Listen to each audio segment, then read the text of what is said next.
I spent 38 years building a wall around my family. Turns out the man who tore it down had a key the whole time, because I gave it to him. Let me tell you something nobody tells you about being a caregiver. It doesn't break you all at once. It doesn't hit you like a truck and leave you flat on the pavement. No, it takes you apart the way water takes apart stone. Slowly, quietly, in ways you don't notice until the day you look in the mirror and you genuinely cannot remember the last time you slept past 5 a.m. Cannot remember the last meal you ate sitting down. Cannot remember the last time someone asked how you were doing and actually waited for the answer. That was me, Anthony Hyde, 77 years old, retired government contractor.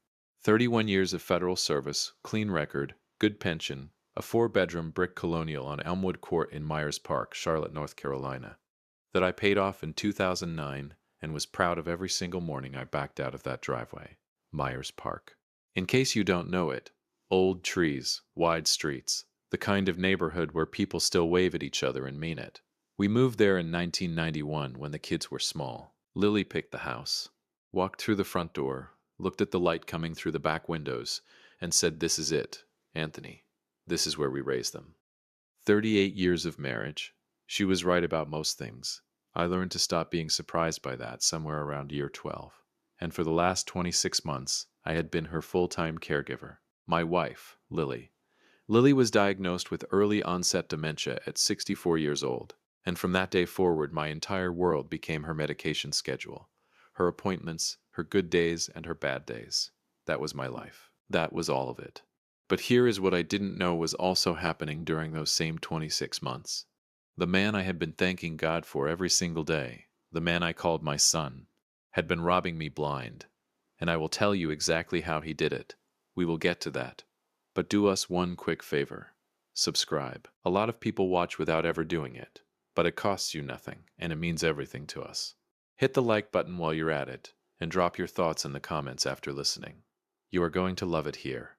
The neurologist that diagnosed Lily was Dr. Ellison. Quiet man, kind eyes behind wire-rimmed glasses. The kind of doctor who has delivered bad news enough times that he has learned to slow down his voice, let the words arrive gently, one at a time so your brain has half a chance of keeping up with your ears. He told us on a Thursday afternoon. I drove home from the Atrium Health Neurology Clinic on Moorhead Street in complete silence. Lily fell asleep in the passenger seat somewhere on Providence Road. Just gone, the way she sometimes did after long appointments. Head tilted toward the window, one hand resting open in her lap like she was waiting for something to be placed in it. I watched her sleep at every red light. I told myself, drive. Just drive. Get her home.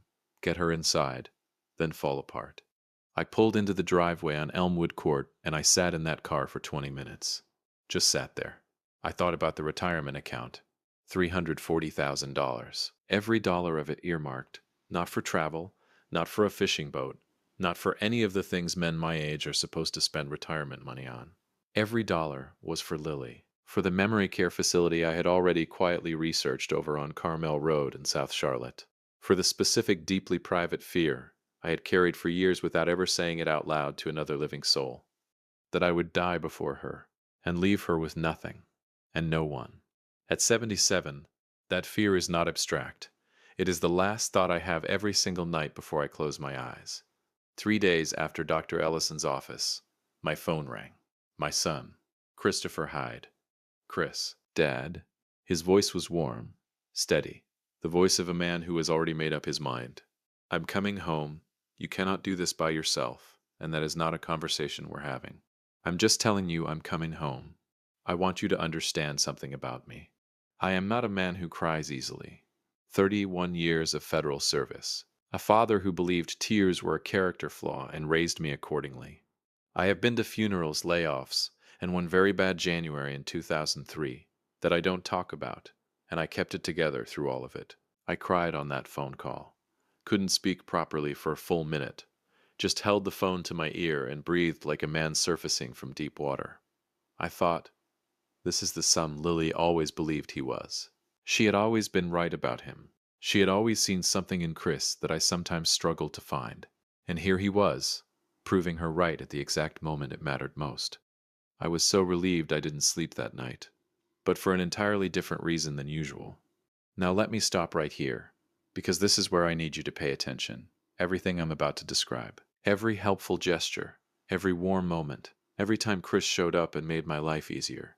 I want you to hold it in your mind alongside one fact that I didn't learn until much later. The first withdrawal from my retirement account happened 4 days after Lily's diagnosis. 4 days. He wasn't coming home because his parents needed him. He was coming home because he saw an opportunity wearing the face of a crisis. But I didn't know that yet. So let me tell you what I did see. Because what I saw was convincing enough to fool a 77-year-old man who had spent 3 decades working for the federal government and thought he knew something about reading people. Chris got an apartment over in North Davidson for those who know Charlotte. Close enough to Elmwood Court to be present, far enough to look like a man with his own life. He was at our house 4, sometimes 5 times a week. He came to Lily's appointments at Atrium Health, shook hands with her care team, remembered every name, asked the right questions. Dr. Ellison told me once it was really something to see a son so engaged. I stood there nodding, proud as I have ever been of that boy. He handled the bills, the insurance calls, the grocery runs to the Harris Teeter on Park Road, the pharmacy pickups at the CVS on Queens Road. He handled everything that was quietly drowning me, and he made it look effortless, and I thanked God for him every single day. Here is what I did not know. He was also paying very close attention to every single number he touched. Month 3. Lily had 3 bad days back to back. Confused, frightened, reaching for people who weren't in the room, unable to remember what season it was. I hadn't slept properly in 10 days. I forgot to pay the electricity bill for the first time in my adult life, 40 years. Not once. Chris came over on a Wednesday evening and sat across from me at the kitchen table on Elmwood Court. He had a folder. He set it down between us, like a man who had thought carefully about this moment. Dad, I need to ask you something, and I need you to really hear me. He had this way of talking, measured, patient. Like every sentence had been rehearsed just enough that it didn't sound rehearsed. Like a man who had read the instruction manual on your specific fears and was now handing them back to you wrapped in a solution. You're 77 years old. Mom is 64. If something happens to you tomorrow, and I'm not trying to frighten you, I'm trying to protect both of you. What happens to Mom? Everything is in your name.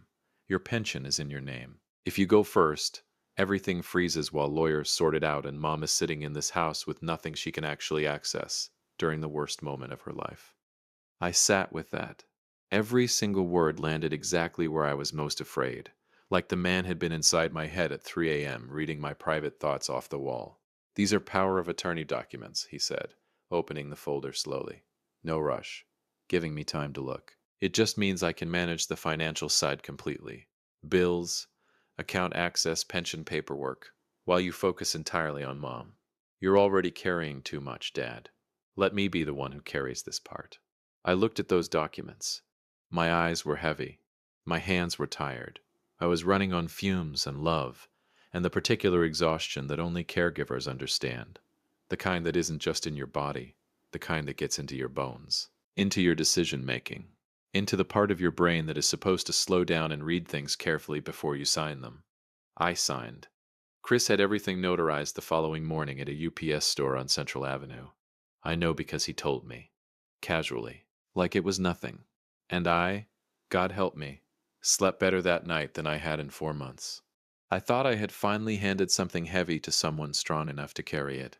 I had handed him the keys to everything I had ever saved. Fast forward through 26 months of 5 a.m. medications and Atrium Health appointments, and good days and bad days.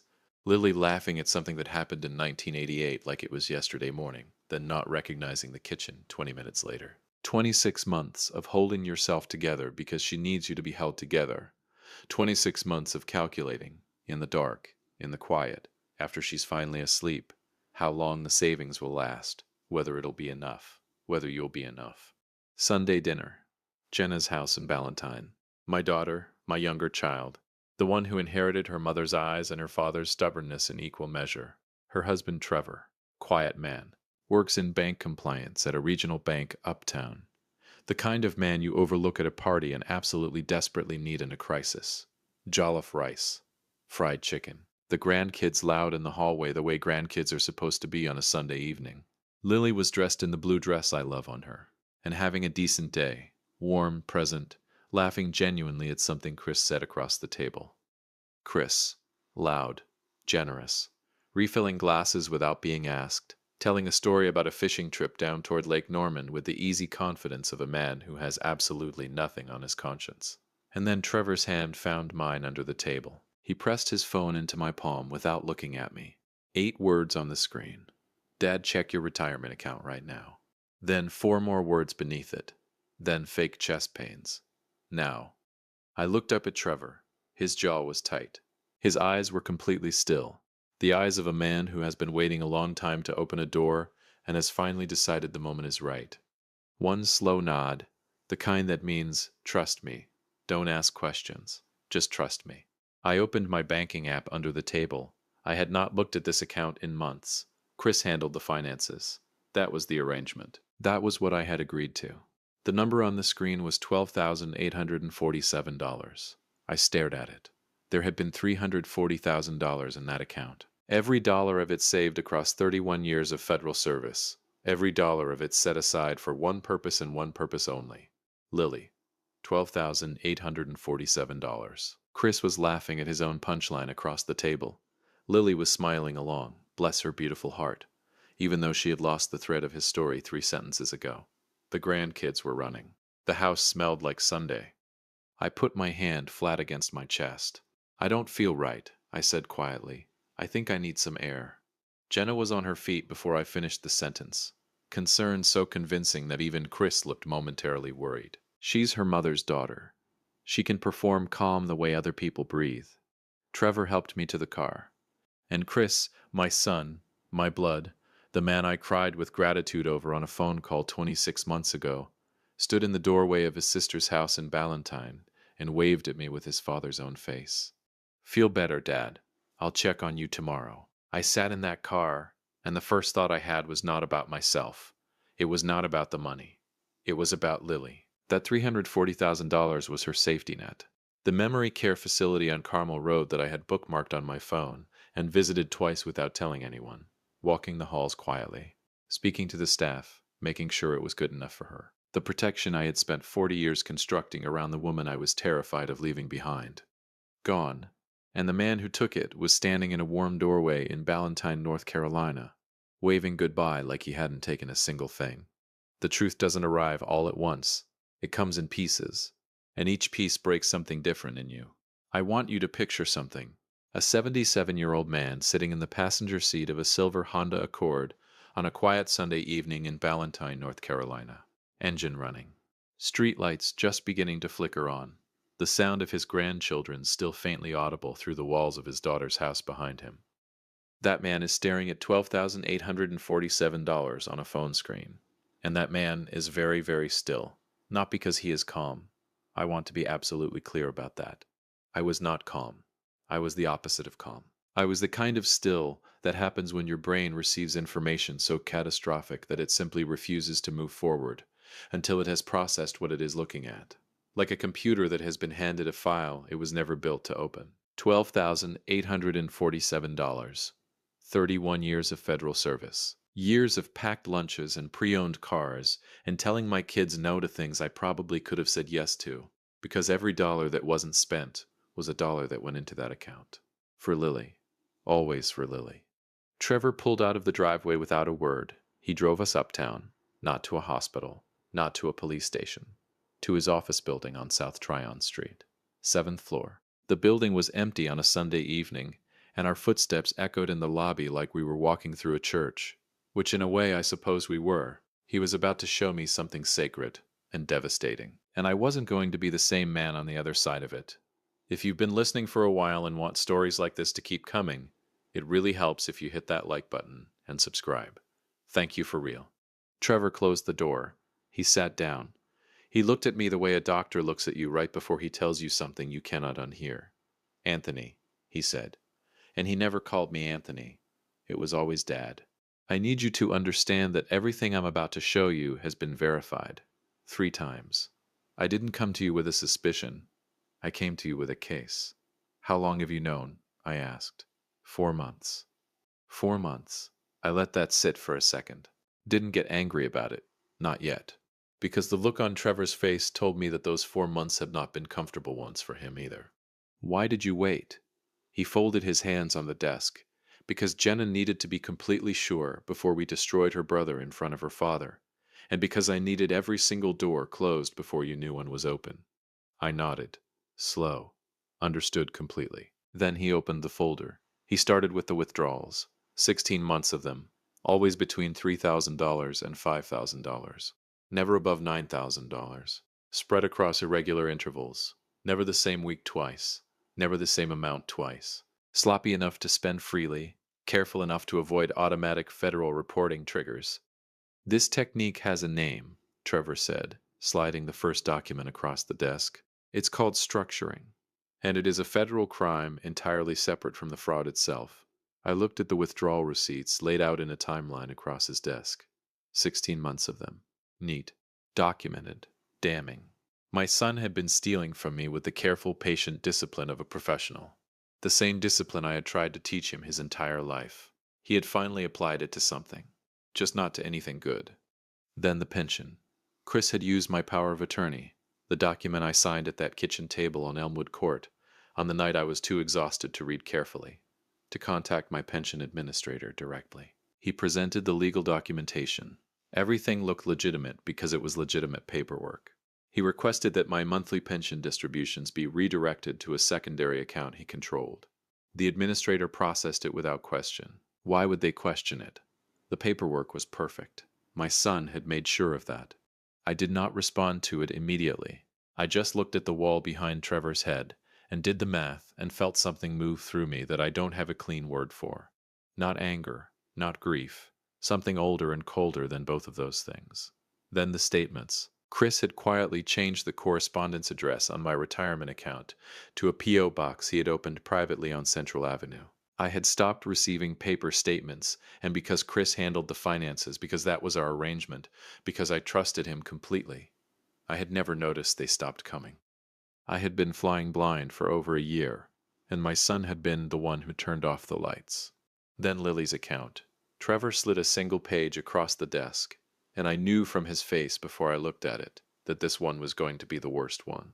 Lily had maintained a small private savings account for decades, her own quiet money, her own small sense of personal security in a marriage where I handled most of the finances. She never talked about it much. It was just hers. Something she had built slowly and carefully across 40 years, the way women of her generation sometimes kept something quietly for themselves. Gone. Liquidated completely using her power of attorney. On her bad days, she didn't remember it existed. On her good days, she didn't think to check. Chris had picked his moment with surgical precision. I put both hands flat on Trevor's desk and looked at them for a moment. Just my hands. Old hands. Hands that had worked for 31 years and signed documents on a tired Wednesday night and apparently, had not done enough. There's one more, Trevor said. I looked up. He slid the final document across last, deliberately, the way you save the heaviest thing for when someone has had a moment to brace. It was a beneficiary change form. My signature was on it. I recognized the morning it had been signed. Month 9, a rushed Tuesday. Lily had been up most of the night and I was running on nothing, trying to get her ready for an appointment at Atrium Health. Chris had arrived with coffee and a stack of papers and said, "Dad, just sign these. Routine account maintenance. I've handled everything." I had signed without reading. Among those papers was a form removing Jenna and the grandchildren entirely from my retirement account beneficiaries, replacing them with Chris, my own hand, my own signature, removing my daughter and my grandchildren from everything I had spent my life building. I signed it myself. I just didn't know what I was signing. Trevor wasn't finished. "There's something else you need to know," he said. And this is the part that made me move when I did. For the past several months, Chris had been making quiet, careful observations to extended family members, at cookouts, on phone calls, in the parking lot after church. Things like, "Dad's really struggling. I worry about him constantly." And, "He's not managing as well as he thinks he is, and I've had to step in more than anyone outside the family realizes." An elder law attorney, Trevor, had privately consulted recognized the pattern immediately. Chris was laying groundwork for a conservatorship petition. If he could have me declared financially incompetent through a court proceeding, and he had been quietly, patiently building that social record for months, he would become my legal conservator. Everything he was doing illegally would have become court-sanctioned. Everything I still owned would have transferred to his legal control. He wasn't just stealing from me. He was building a legal cage around me. One quiet comment at a time, I sat in that chair on the 7th floor of a building on South Tryon Street, and I looked at Trevor Mitchell, my daughter's husband, the quiet man nobody pays attention to at parties, the man I had eaten Sunday dinner across from for 11 years, and I felt something shift permanently inside my chest. "How did you find it?" I asked. "Routine compliance review," he said. The structured withdrawals flagged a pattern report. I pulled the file. I saw your name. "And then?" "I closed my office door," he said, "and I didn't say a word to anyone until I was certain." My phone rang. "Jenna." Trevor answered and put it on speaker. Her voice was completely controlled, the voice of a woman who has been holding herself together through sheer force of will for several hours, and is succeeding, but only barely. She told us Lily was fine. The grandkids were settled. Chris was still there, asking questions about my health, hovering with concern, performing devotion for an audience of one. Then she paused. "Dad," she said quietly, "Mom just told Chris he's a good boy." She patted his hand. She said he always was. Nobody spoke for a moment. The three of us just sat with that sentence. "I told her he just stepped out for some air," Jenna continued. I kept my voice completely normal. Then the line went quiet and I could hear her breathing through her nose, hard and measured, the way she does when she is refusing to cry in front of people who need her to be steady. I thought about what that moment had cost my daughter.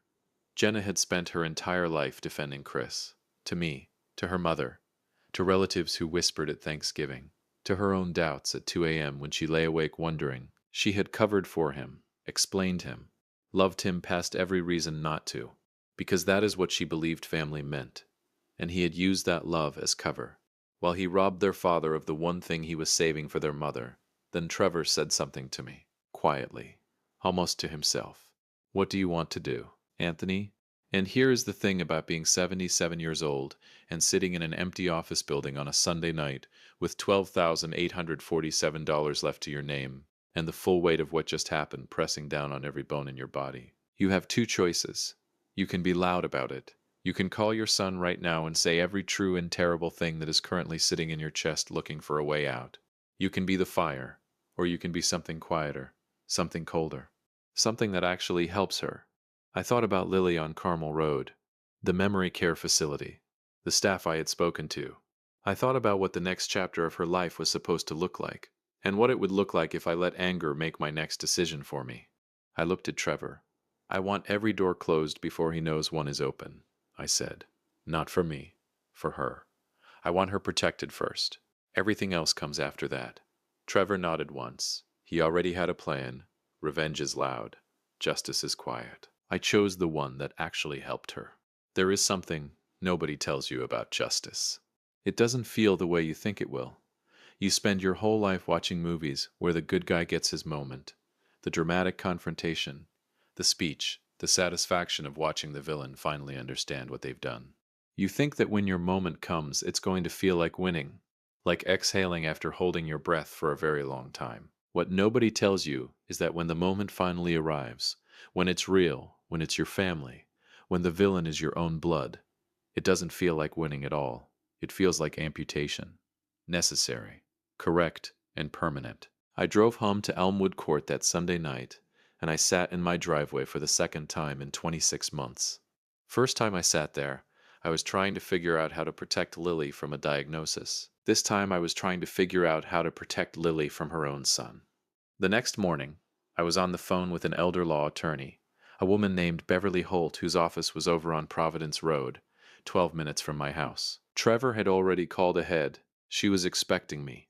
I walked in at 9 a.m. with every document Trevor had given me the night before, and she went through them the way surgeons go through a body, methodically, without flinching, seeing exactly what needed to come out. By noon that same day, the power of attorney documents Chris held over both me and Lily had been formally revoked. Every single one.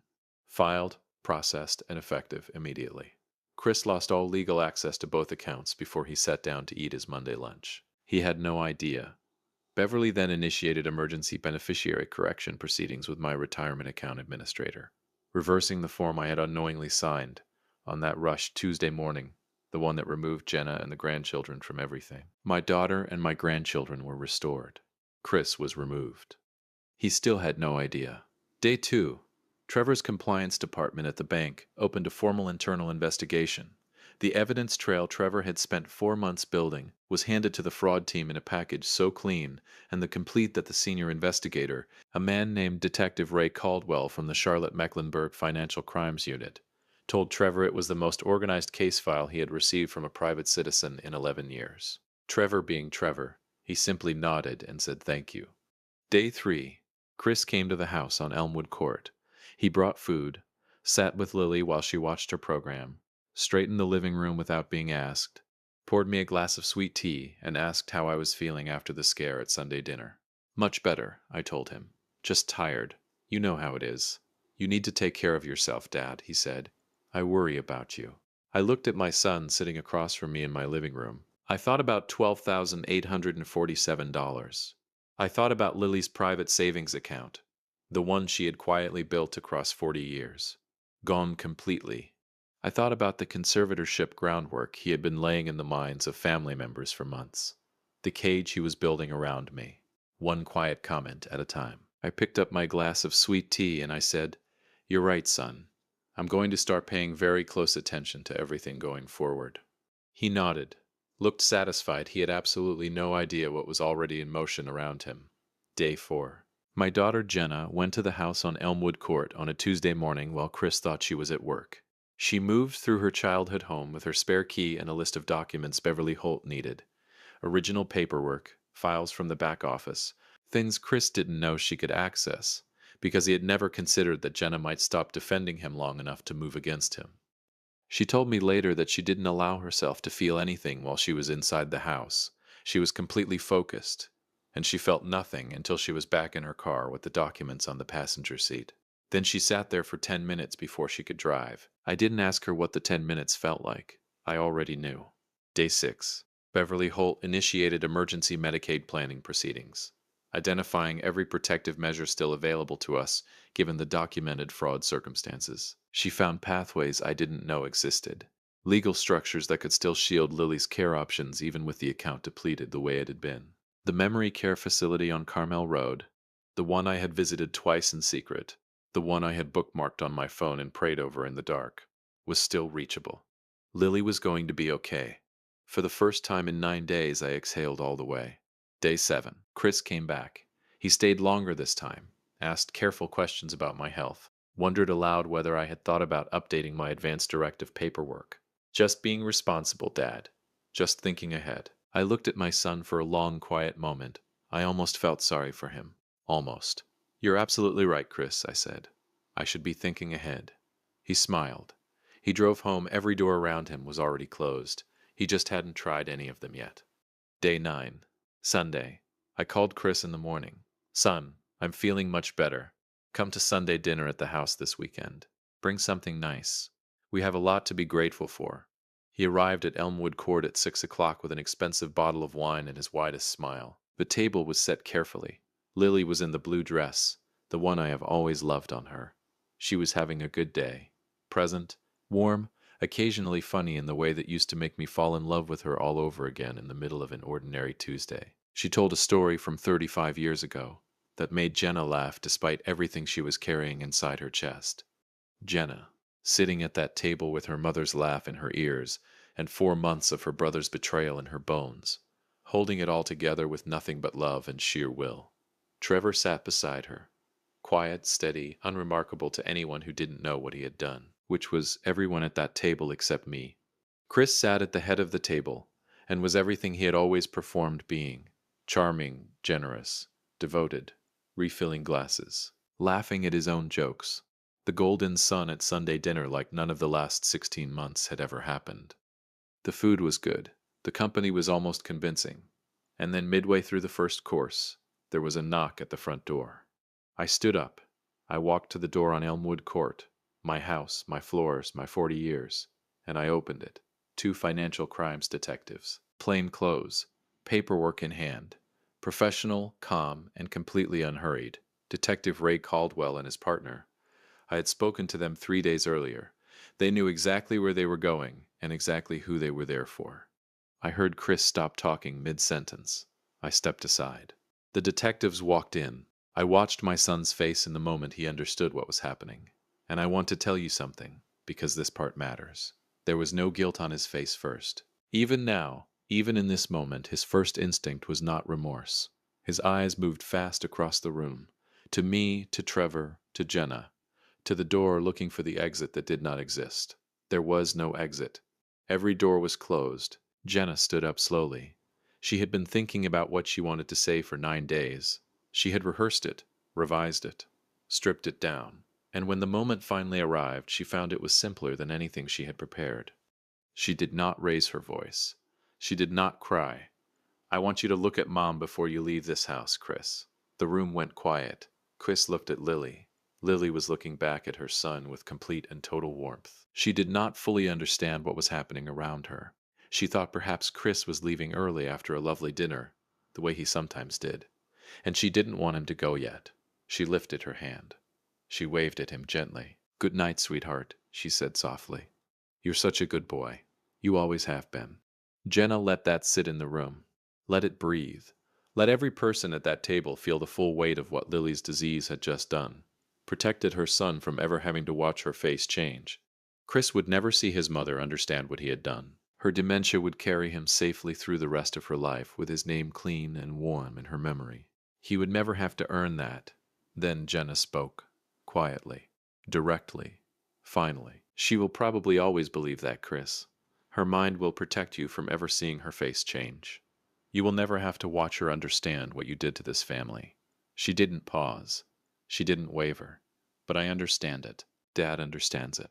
And I need you to know, every withdrawal you made while he was awake at 5 a.m. giving her medication, every document you had him sign while he was half blind with exhaustion trying to protect her, every time you sat at this table and let him thank God for you, I know all of it. And I will spend every day of the rest of my life making sure both of them are okay.